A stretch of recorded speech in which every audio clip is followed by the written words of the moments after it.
Hi, it's Sherri from A Quilting Life, and today I'm here to talk about Moda Blockheads 3, Block 20, which is called Contribution and is by Lisa Bonjean of Primitive Gatherings.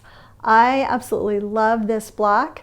It was a lot of fun to make, and I have some tips and tricks that will show you how to make all the parts and pieces come together at just the right size.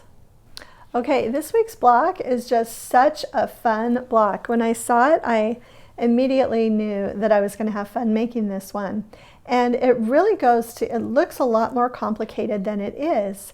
So you've got the 4 half square triangles to make, and you can use either triangle paper or you can just make the half square triangles bigger and trim them down.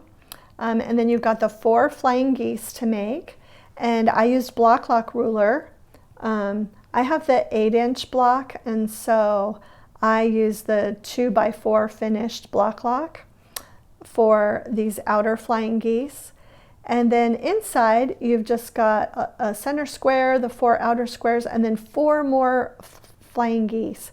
And I used for the 8-inch block the 1x2 block lock flying geese ruler. And by using those block lock flying geese rulers, you make sure that you have plenty of room so that those points don't get cut off when you sew them into your block. And you can kind of see on the outside edges of the block how we've got enough room. And that's the most important thing. If you start out with these little parts and pieces at the correct size, then your block it'll be easier to get your block to end up at the correct size. This is just a super fun block. I'll link Lisa's pattern, and I'll also link the block lock rulers for the different sizes of blocks. And I will also link my blog post for this pattern below. I hope you enjoyed my little walkthrough of this week's block, Block 20, Contribution by Lisa Bonjean of Primitive Gatherings. And I hope if you haven't already that you'll subscribe to the channel, and thanks so much for stopping by.